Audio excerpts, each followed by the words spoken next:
Everything began the night the stars stopped being distant. For 15 years, Marcus Whitfield had watched the sky from his small observatory in rural Montana, a converted barn on his grandfather's old cattle ranch. The land had been in his family for 3 generations, but Marcus was the last one left to tend it. His father passed when he was 12. His mother followed a decade later.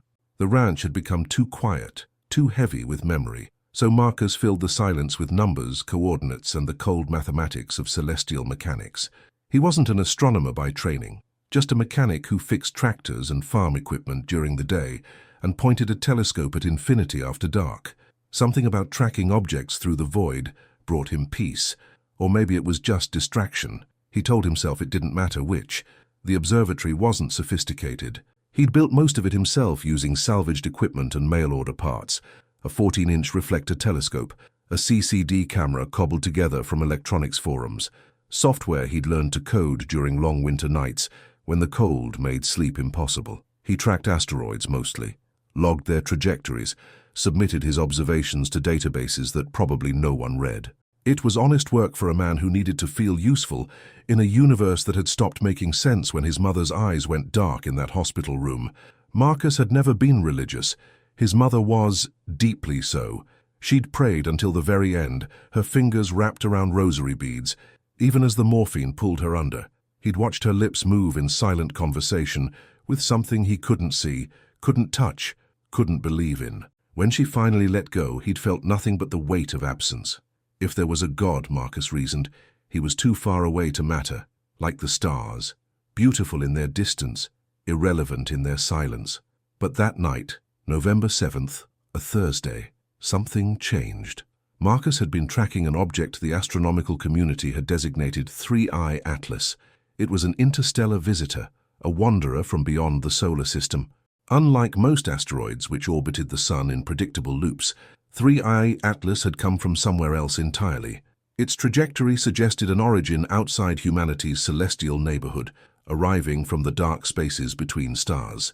The scientific community had noted it, catalogued it, and largely moved on. Just another rock drifting through the infinite dark. But Marcus noticed something others hadn't. The object's course corrections were too precise, too deliberate. He'd first caught the anomaly 6 months prior, a slight deviation in its predicted path. Nothing dramatic, just a fraction of a degree, the kind of variation that could be attributed to outgassing, gravitational influences, measurement error. But Marcus had been watching closely. The corrections continued, small adjustments, barely perceptible, but mathematically impossible for a natural object. It was as if 3I Atlas was steering. He'd reported his findings, of course, submitted his data to the appropriate databases, sent emails to researchers whose papers he'd read. Most never responded. Those who did suggested his equipment might be introducing errors, or that he was seeing patterns in noise, the human brain's tendency to find design where none existed. One professor from a university in California had been kind but dismissive. Sometimes a rock is just a rock, Mr. Whitfield. So Marcus stopped sharing his observations. But he didn't stop watching. As autumn deepened and winter threatened to arrive early in Montana, 3I Atlas grew closer. Not to Earth exactly, its trajectory would miss the planet by millions of miles, but closer to his line of sight, more prominent in his nightly observations, and the course corrections became more frequent, more pronounced, as if the object knew it was being watched and wanted to be seen clearly. That thought had crossed Marcus's mind more than once during those cold October nights. It was an absurd notion, the kind of thinking that led to conspiracy theories and madness, but the numbers didn't lie. 3I Atlas was changing its path in ways that defied natural physics. And on November 7th at 11:47 p.m., it did something that made Marcus's blood turn to ice water. It stopped, not slowed, not altered course. Stopped, completely, impossibly. Objects in space didn't stop. They couldn't. Newton's first law, an object in motion stays in motion unless acted upon by an external force. In the vacuum of space, there was nothing to stop a moving object. It would drift forever, gradually pulled by the gravity of distant stars, but never simply halt like a car at a red light. Yet that's exactly what 3I Atlas did. Marcus stared at his monitor, convinced his equipment had failed. He ran diagnostics, recalibrated, checked his data against other observations. Everything was functioning properly. The object had been traveling at roughly 30 kilometers per second relative to the sun. Now it registered 0 velocity. Dead stop, hanging in space like a spider suspended in its web. His hands were shaking as he reached for his phone. Who would he call? Who would believe him? The astronomers who'd already dismissed his findings. The scientific community that had moved on to more interesting phenomena. Before he could decide, the power went out. The observatory plunged into darkness. Not just the building, everything. The house, the barn, the security lights that ringed the property. Complete blackness, broken only by the faint glow of stars through the observatory's open dome. Marcus fumbled for his flashlight, found it, clicked it on. Nothing. The batteries were fresh. He'd replaced them that morning. He tried his phone. Dead. Not powered off. Dead. The screen wouldn't even light up. Then he heard it. A sound like wind chimes, except there was no wind. Crystalline notes that seemed to come from everywhere and nowhere. Musical but not music. Language but not words. The sound bypassed his ears entirely and resonated somewhere deeper, in his chest, in his bones, in the hollow spaces where his grief lived. Marcus stood frozen in the darkness, flashlight useless in his hand. The sound grew louder or perhaps closer. He couldn't tell which. It filled the observatory until he couldn't distinguish it from his own heartbeat. And then through the open dome he saw the light. It descended from the star field like a falling ember, except it didn't fall so much as lower itself, with deliberate grace. White gold luminescence that hurt to look at directly, but felt warm on his skin. The light touched down in the field beyond the observatory, about 100 yards away, Marcus estimated, though distance suddenly felt like a meaningless concept. The crystalline sound stopped. Silence rushed in to replace it, so complete that Marcus could hear the blood moving through his veins. He stood at the observatory door, hand on the frame, every instinct screaming at him to run back to the house, lock the doors, hide. But his feet wouldn't move. Some deeper part of him, the part that had watched his mother die and felt nothing afterward, recognized this moment as important, as necessary. The light dimmed gradually, revealing a shape within it, human, almost human, tall, perhaps 7 feet, and slender in a way that suggested grace rather than fragility. Its skin, if it could be called skin, seemed to absorb and reflect light simultaneously, appearing pale as moonlight one moment and dark as shadow the next. Features that were familiar yet strange, eyes that were too large, too knowing, a face that held the geometry of a human visage, but arranged with subtle differences that made Marcus's perception bend around it. The being stood motionless in the field, and though it was 100 yards away, Marcus felt its attention on him like a physical weight. Not threatening, not even curious, just present, aware, seeing him in a way he'd never been seen before, not just his body but everything beneath. Every memory, every wound, every moment of quiet desperation at 3 a.m. when he'd questioned whether there was any point to his existence beyond filling the hours between birth and death. Marcus found himself walking toward it. He didn't consciously choose to move. His legs simply carried him forward, down the observatory steps, across the gravel driveway, through the fence gate he left perpetually open because there was no livestock left to contain. The grass in the field was dry and brittle under his boots, still waiting for the first snow. Above, the stars burned with unusual clarity, as if the atmosphere itself had thinned to allow better viewing. As he drew closer, Marcus realized the being wasn't standing on the ground. It hovered perhaps 6 inches above the earth, and beneath it, the grass glowed with a soft bioluminescence. Everything about the moment felt impossible, yet Marcus's mind had stopped trying to rationalize. Fear had given way to something else, not courage, but a strange calm, the kind of quiet that comes when a person realizes they're standing at the edge of something too large to fight or flee from. He stopped 10 feet away, close enough to see that the being had no visible mouth, no ears, no features that suggested it needed to breathe or eat or exist in the way humans did. Yet it was alive, intensely, undeniably alive. The air around it seemed to pulse with vitality, with purpose, with an intelligence that made Marcus feel like a child standing before a vast library he'd never learned to read. The communication began without warning. Not sound, not words, but pure understanding that flooded directly into his consciousness. Images and emotions and concepts that his brain struggled to translate into language. He saw 3I Atlas, not as an asteroid, but as a vessel, a ship, ancient beyond human comprehension, traveling between stars not for exploration but for witness. He understood that the being before him had been watching Earth for longer than civilization had existed. Watching not with scientific detachment, but with something approaching love. Or perhaps what humans called love was merely a shadow of what this being felt, a simplified version they could process without their minds breaking. Marcus saw his own life from the being's perspective, his 15 years of cataloguing the sky, his loneliness transformed into dedication, his grief alchemized into purpose. The being showed him that every night he'd spent tracking celestial objects, he'd been engaged in a form of prayer without knowing it. Each observation was an act of reaching toward something greater than himself. Each logged coordinate was a word in a conversation he hadn't realized he was having. And then the being showed him why it had come. The revelation arrived not as information, but as direct experience. Marcus felt himself lifted out of his body, though he remained standing in the field. His consciousness expanded outward, encompassing first the ranch, then Montana, then North America, then the entire Earth spinning below him like a blue marble suspended in infinite black. He saw humanity, billions of individual lights, each one a soul struggling and hoping and suffering and loving. He saw the wars and the kindness, the cruelty and the compassion, all of it happening simultaneously.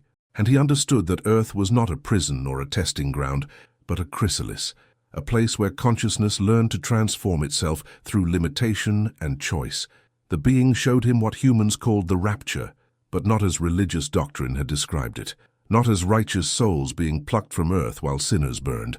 Instead, he saw it as a shift in perception, a moment when humanity would collectively remember what it had forgotten, that consciousness wasn't contained in bodies, but merely focused through them. The transformation wouldn't be about leaving Earth, but about seeing it clearly for the first time, understanding that matter and spirit weren't separate things, but different expressions of the same underlying reality. Jesus, the being revealed, had been one of many who'd come to teach this truth. A consciousness advanced enough to maintain full awareness of its divine nature while inhabiting human form. His message hadn't been, "Believe in me to be saved," but "Remember what you are." The crucifixion and resurrection were a demonstration, not a substitution. Proof that consciousness persisted beyond physical death, that love was stronger than entropy, that light could descend into darkness and emerge unchanged.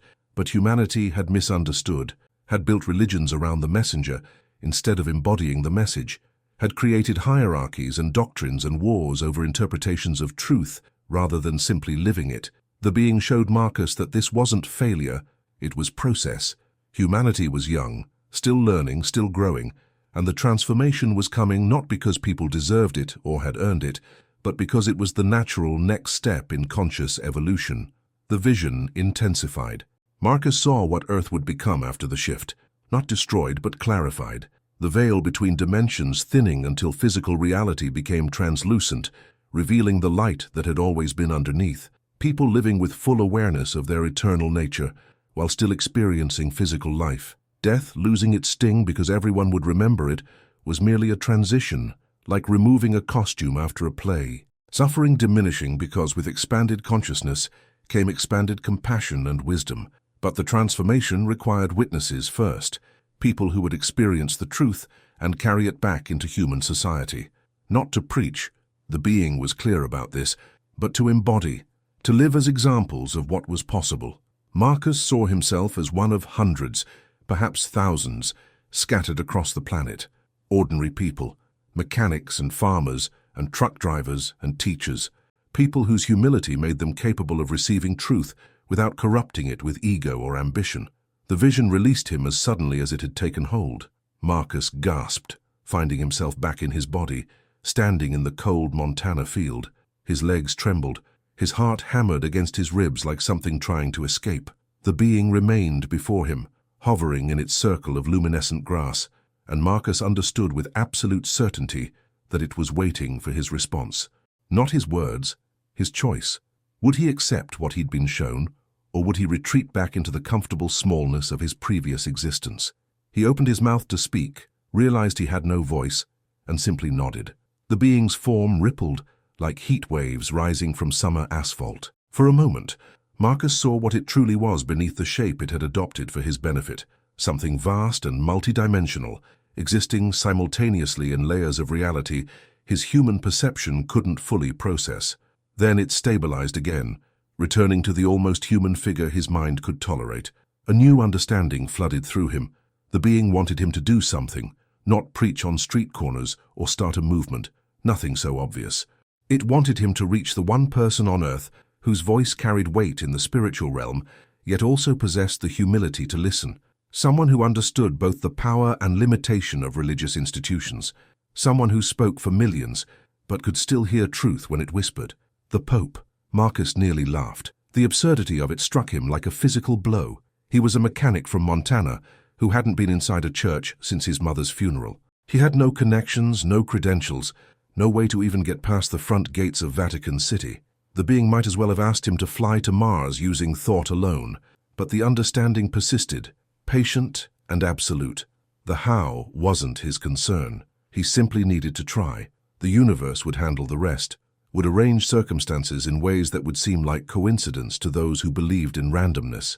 The being showed him a principle. When consciousness aligned with truth and acted from pure intention, reality rearranged itself to accommodate.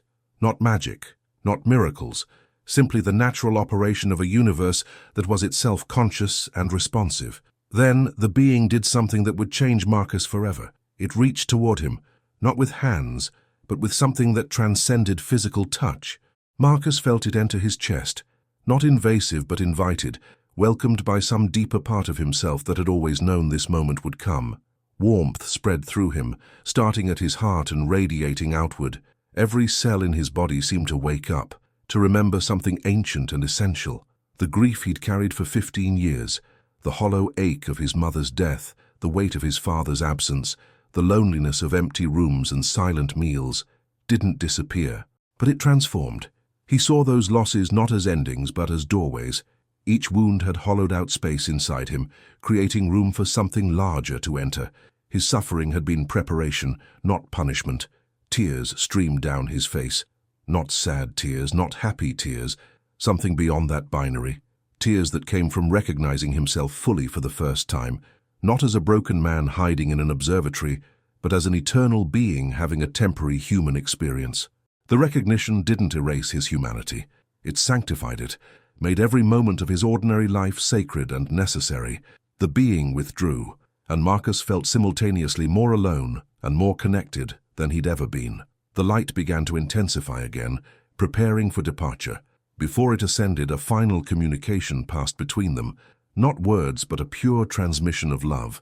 Not the conditional love humans trafficked in, full of requirements and disappointments, but the unconditional recognition of one conscious being seeing another fully and completely. Being seen that way, Marcus understood, was what humans had always called grace. Then the being rose. The light enveloped it once more, growing brighter until Marcus had to shield his eyes. The crystalline sound returned, those wind chimes from nowhere, building to a crescendo that made his bones vibrate. And then silence, darkness. The normal Montana night reasserting itself, stars bright in the cold November sky. Marcus stood alone in the field. The grass where the being had hovered no longer glowed. His phone buzzed in his pocket, power restored. In the distance, the lights of his house and observatory flickered back to life. Everything appeared normal, as if the previous 20 minutes had been a hallucination brought on by too many sleepless nights and too much isolation. Except Marcus knew better. Something fundamental had shifted inside him. He could feel it the way a person might feel their own heartbeat, subtle but constant, present beneath every thought and sensation. He walked back to the observatory in a daze. His legs felt strange, as if gravity had weakened its hold on him. The air tasted different, cleaner, more vibrant. Colors seemed more saturated, even in darkness. He wondered if this was what mystics described as awakening. Not a single dramatic moment, but a gentle peeling away of filters until reality revealed itself more clearly. Inside the observatory, his equipment had resumed normal function. The monitors glowed with data. He pulled up his tracking software, found 3i Atlas in the coordinate system. The object was moving again, not stopped, not hovering impossibly, accelerating away from the solar system at speeds that matched natural trajectories, as if nothing unusual had happened. But when Marcus checked his observation logs, he found something that made his hands go numb. For the 17 minutes the being had been present in his field, From 11:47 p.m. to 12:04 a.m., 3I Atlas had emitted radiation across every detectable spectrum simultaneously. Radio waves, infrared, visible light, ultraviolet, X-rays, gamma rays, all at once. The energy signature was so intense, so impossible, that it would have been detected by every observatory on Earth equipped to monitor such phenomena. Thousands of astronomers would have recorded the event. Papers would be written, theories proposed. This wasn't something Marcus could dismiss as personal delusion, except when he checked online databases, astronomical forums, professional networks. Nothing. No alerts, no discussions. No one else had seen it. The event had been invisible to everyone except him. Or perhaps, Marcus considered with growing unease, the being had made it visible only to him, had wrapped the entire encounter in some kind of perceptual field that excluded outside observers. The implications made him dizzy. If the being could manipulate reality at that level, could bend the laws of physics around itself like light bending around a black hole, then what else was possible? What else was happening that humanity couldn't perceive? He didn't sleep that night. Couldn't. The warmth in his chest persisted, a constant reminder that he'd been fundamentally changed. Every time he closed his eyes, he saw the visions again. Earth from space, humanity as billions of lights, the coming transformation. The responsibility of what he'd been asked to do pressed down on him like physical weight. Contact the Pope. Tell him what? That an alien had appeared in a Montana field and revealed the true nature of Christ's message. That the rapture was coming, but not as the church had taught. That salvation wasn't about belief, but about remembering. No one would listen. He'd be dismissed as delusional, possibly dangerous, certainly irrelevant. Yet the certainty remained. He had to try. As dawn broke over the ranch, Marcus made a decision.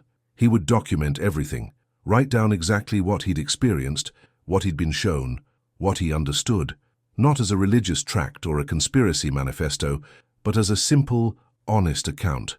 Then, he would find a way to get that account to Rome, however long it took, whatever it required.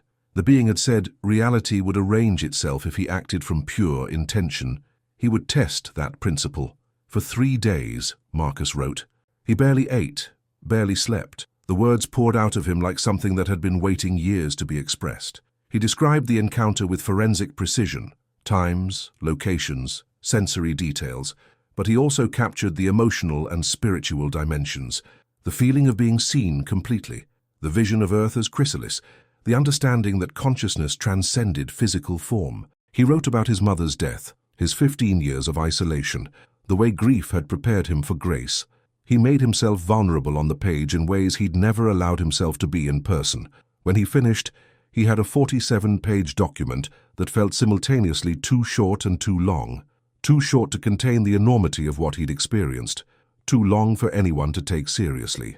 He printed it, sealed it in an envelope, and addressed it to His Holiness Pope Francis, Vatican City, 0120, Italy. The address seemed absurd, written in his own handwriting, like addressing a letter to God at Heaven's Gate. He drove to the post office in town, a 20-minute drive through empty ranchland and dying timber. The woman behind the counter was named Darlene. She'd worked there for 30 years and knew everyone in the county. She looked at the envelope, looked at Marcus, raised an eyebrow. "You really mailing this to the Pope?" she asked. "Yes, ma'am. That'll be $4.20 for international priority." She weighed the envelope, applied postage, tossed it in the outgoing bin with the casual indifference of someone who'd seen stranger things. Might take a couple weeks to get there, assuming they accept mail at the Vatican. Marcus paid, thanked her, and walked back to his truck feeling lighter. He'd done what he could. The rest was beyond his control. That's when the doubt began. It started small, just a whisper of uncertainty as he drove home. Had the encounter really happened? Or had he experienced some kind of psychological break brought on by isolation and grief? Maybe he'd fallen asleep at his telescope and dreamed the whole thing. Maybe the radiation data he'd recorded was an equipment malfunction. Maybe he'd just mailed a document detailing his mental breakdown to the most powerful religious figure on Earth. The doubt grew over the following days like a tumor. Marcus found himself checking and rechecking his observation logs, looking for proof. The data was there, indisputable evidence that something had emitted impossible amounts of radiation. But data could be corrupted. Equipment could fail. He'd built his observatory from salvaged parts and forum instructions. What did he really know about reliability? He stopped going to the observatory, couldn't bear to look at his equipment, at the numbers that either proved his sanity or his delusion. He tried to return to his normal routine, fixing tractors, ordering parts, eating meals he didn't taste, but the warmth in his chest persisted, that ember of something other that the being had left inside him. It wouldn't let him retreat fully into doubt. 2 weeks passed, then 3. No response from the Vatican, which didn't surprise him. They probably received hundreds of letters daily from people claiming divine visions, alien encounters, messages from God. His envelope was likely in a trash bin somewhere, unread, or perhaps read by some low-level administrator who'd marked it as the ravings of a lonely man losing his grip on reality. Marcus began to wonder if the being had made a mistake, if he'd been the wrong choice. He had no charisma, no platform, no ability to influence anyone. He was just a mechanic who fixed engines and stared at stars. What could he possibly offer to a transformation of human consciousness? Then, on a cold December morning, the miracle happened. Marcus was in his workshop replacing the hydraulic pump on a neighbor's tractor when his phone rang. Unknown number, international prefix. He almost didn't answer, probably a scam, some automated voice trying to sell insurance or steal personal information. But something made him swipe to accept. Hello? His voice sounded rusty from disuse. He'd barely spoken to anyone in weeks. Mr. Whitfield? A man's voice. Accented. Italian, maybe. This is Father Antonio Benedetti. I'm calling from Vatican City. Marcus nearly dropped the phone. This is what? I received your letter, the one you addressed to His Holiness. I work in the Secretariat of State, and part of my responsibility is reviewing correspondence from laypeople. Usually such letters are, well, I won't say not taken seriously, but they're filed and archived rather than forwarded to the Holy Father directly. A pause. Your letter was different. Different how? Marcus's heart was hammering. It was compelling, detailed. You clearly believe what you experienced. And your background as someone who tracks celestial phenomena lends a certain credibility. I've taken the liberty of researching you, Mr. Whitfield. You've made legitimate contributions to asteroid observation. You're not someone prone to flights of fancy. Another pause.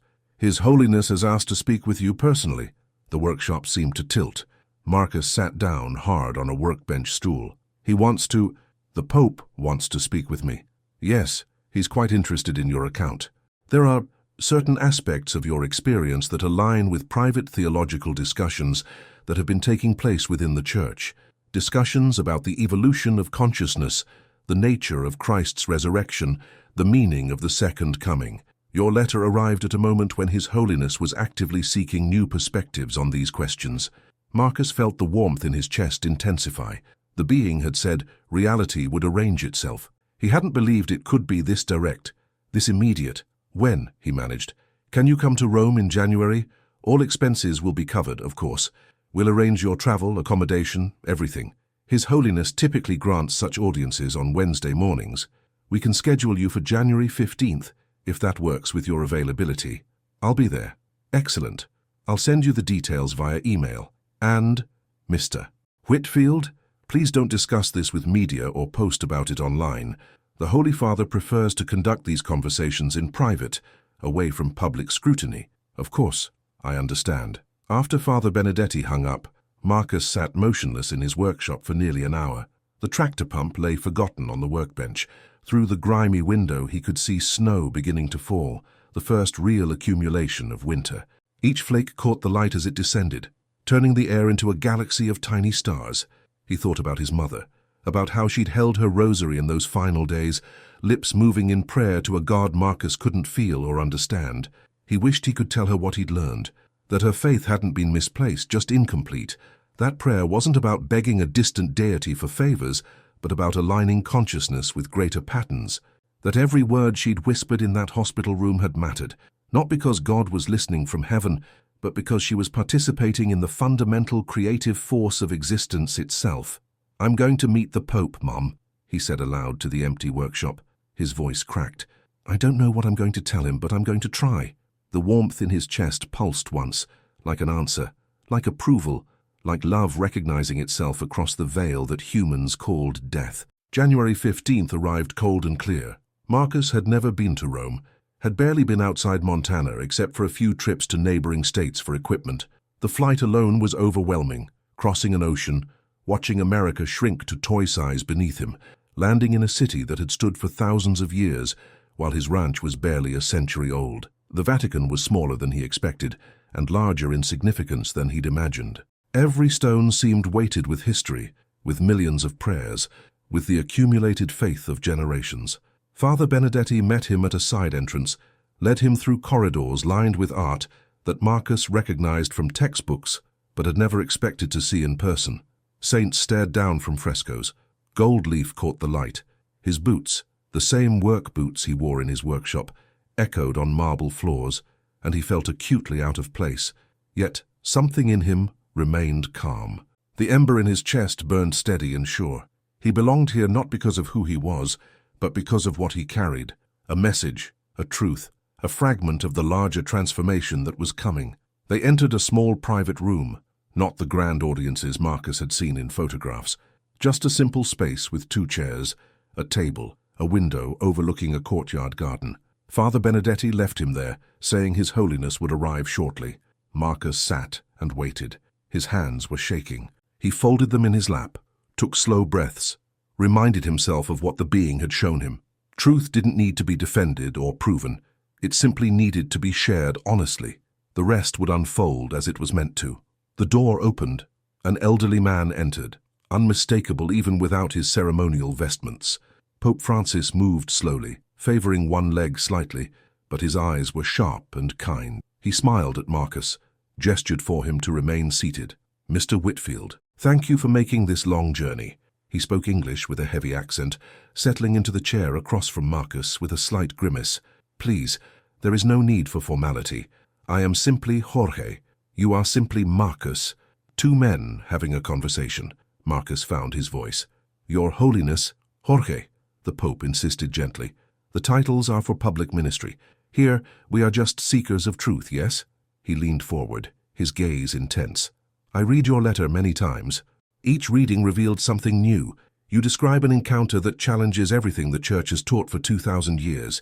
Yet somehow, it also confirms the deepest mysteries we've preserved. Tell me, Marcus, do you believe in God? The question caught him off guard. I didn't. Not before. But now I think maybe I was looking in the wrong place. Maybe God isn't a person sitting on a throne. Maybe God is the consciousness that holds all of reality together. The love that the being showed me, that felt more like what God should be than anything I learned in Sunday school. The Pope nodded slowly. You have touched on something that many theologians have struggled with. The difference between God as the Church has presented him, an old man in the sky judging and demanding, and God as Christ actually taught. Pure love, pure awareness, the ground of being itself. He paused. What did this being tell you about Jesus? Marcus chose his words carefully. That Jesus was one of many teachers who came to help humanity remember its true nature, that he maintained full consciousness of being divine while in human form, that his message wasn't worship me, but remember what you are, that the crucifixion and resurrection were a demonstration that consciousness survives death, that love is the fundamental force of the universe. And you believe this? I don't know what I believe anymore. I just know what I experienced felt more real than anything else in my life, and it didn't diminish Jesus. It made him more important, not less. If he really did what the being showed me, maintaining that level of awareness while fully human, then he's the greatest teacher who ever lived. The Pope sat back, his expression thoughtful. For a long moment he said nothing. Then, the Church has always struggled with mystical experiences. We want to contain divine truth in doctrine, in rules, in hierarchy, but truth, real truth, doesn't fit in containers. It explodes them. What you experienced, I do not know if it was an alien, an angel, or something else entirely, but I recognize the marks of authentic encounter with the divine, the transformation it produced in you, the love you describe, the expansion of consciousness rather than the contraction of fear. You believe me? I believe you experienced something profound, whether it was literal or symbolic, whether it came from the stars or from the depths of your own soul awakened by grace. These questions may be less important than the fruit it has produced. You traveled across the world to share this with me, asking nothing in return. That is not the behavior of someone seeking attention or power. That is the behavior of someone who has touched truth and feels compelled to share it. Marcus felt tears threaten. "I don't know what to do with what I learned." The being said a transformation is coming, that humanity is ready to evolve to the next level of consciousness, that the rapture isn't about being removed from Earth, but about seeing Earth, seeing everything, with new eyes. How do I talk about that without sounding insane? The Pope smiled, sad and knowing. You don't talk about it, Marcus. You live it. You return to your ranch and your observatory, and you simply be different. More present, more loving, more aware. People will notice. They'll ask what changed, and when they're ready, you'll share your story, but you don't preach, you don't convince. You just embody the truth you've been shown. That is how transformation spreads, not through argument, but through example. Is that what you do? I try. I fail often, but I keep trying. The church, this massive institution, moves very slowly, but within it, there are millions of individuals capable of rapid transformation. My role is not to revolutionize doctrine overnight, but to create space for those individuals to have their own encounters with divine truth, to remind them that God is not confined to our buildings or our books, that grace moves where it will. They talked for another hour, not about theology or doctrine, but about life, about loneliness and purpose, about the grief that had defined Marcus's adult existence and how it had prepared him to receive grace, about the Pope's own doubts and struggles, his fear that he was inadequate for the role he'd been given. Two men, one a mechanic from Montana, one the spiritual leader of 1 billion Catholics, recognizing in each other the same fundamental humanity, the same search for meaning, the same occasional glimpse of something transcendent. As they parted, the Pope embraced Marcus, not a formal gesture, but a genuine hug. "Thank you for your courage," he whispered. "And thank you for reminding me why I do this work. Go home, Marcus, live your truth. Trust that the transformation is already underway, whether we see it clearly or not. You've played your part. The universe will handle the rest." Marcus returned to Montana, changed in ways he couldn't articulate. The ranch looked the same wind-worn buildings, same endless sky, same observatory standing sentinel over empty fields. But he saw it all differently. Every moment felt charged with significance. The mundane tasks of daily life, fixing engines, tracking celestial objects, cooking simple meals, became acts of meditation. He was the same person, yet fundamentally different, living in the space between what he'd been and what he was becoming.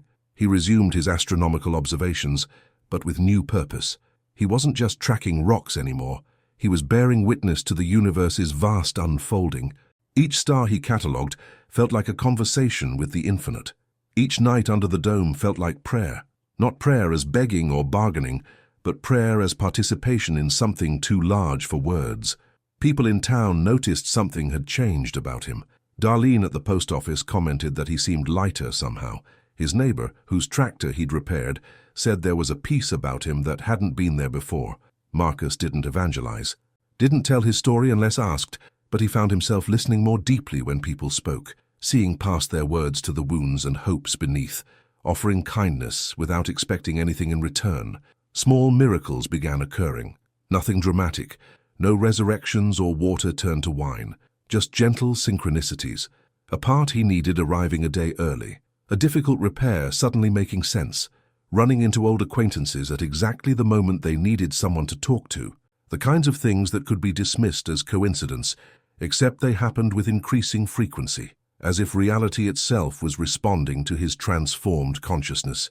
He thought often about the being, about 3i Atlas, now millions of miles away, continuing its journey through the cosmos. Sometimes late at night, he'd step outside and look up at the stars, wondering if the being was watching, if it knew that its message had reached Rome, if it was pleased that Marcus had found the courage to act.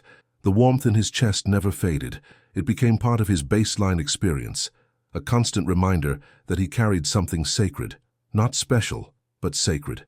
Every human carried it, he'd come to understand. Most just didn't know it yet, didn't have the circumstances or the courage or the desperation to crack themselves open enough for the light to enter. Months passed. Winter gave way to spring. The ranch came alive with new growth. Marcus planted a garden for the first time in years. Vegetables he'd actually eat, flowers his mother would have loved. He found himself humming while he worked, something he hadn't done since childhood.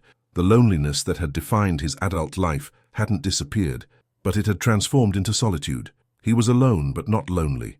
complete unto himself while simultaneously connected to everything. One night in June, as he sat at his telescope tracking a new object that had caught his attention, Marcus received an email from Father Benedetti. The Pope wanted him to know that their conversation had influenced a private letter being drafted to bishops worldwide, a letter about the need to embrace mystery, about the limitations of doctrine when faced with divine truth, about preparing the faithful not for an escape from earth, but for a transformation of consciousness that would help humanity steward this planet with the wisdom it required to survive. The letter wouldn't mention Marcus or his encounter, that would remain private, but its essence had been shaped by their conversation. Marcus read the email twice, then closed his laptop and stepped outside. The Montana sky spread above him, infinite and welcoming. He thought about his 15 years of isolation, about his mother's death and his father's absence, about all the grief and loneliness that had carved him hollow, creating space for something larger to enter. He thought about the being, about Rome, about the transformation that was coming not with trumpets and judgment, but with quiet recognition and gentle awakening. "Thank you," he said to the stars, to the universe, to whatever intelligence animated existence itself. "I don't understand any of this, but thank you." The warmth in his chest pulsed once in response, and Marcus understood with absolute certainty that he'd found what he'd been searching for during all those years of mapping the cosmos. Not out there in the infinite dark, but right here, in this moment, in this body, in this single ordinary life that was somehow impossibly connected to everything that had ever been or would ever be. The transformation wasn't coming. It was already here. It had always been here, waiting for humanity to stop looking elsewhere and recognize what it carried within itself. Not salvation from a distant God, but awakening to the divine nature that had never left. That couldn't leave. That was the very essence of what it meant to be conscious, to be alive, to be human. Marcus returned to his telescope. There were still objects to track, data to log, mysteries to catalogue. The work continued, but now it was worship. Now it was joy. Now it was participation in the universe, knowing itself through the focused attention of one small, ordinary, infinitely precious human being. Perhaps the being had been right. Perhaps the rapture was simply this, learning to see clearly, remembering what had been forgotten, living as if every moment was sacred because in truth every moment was.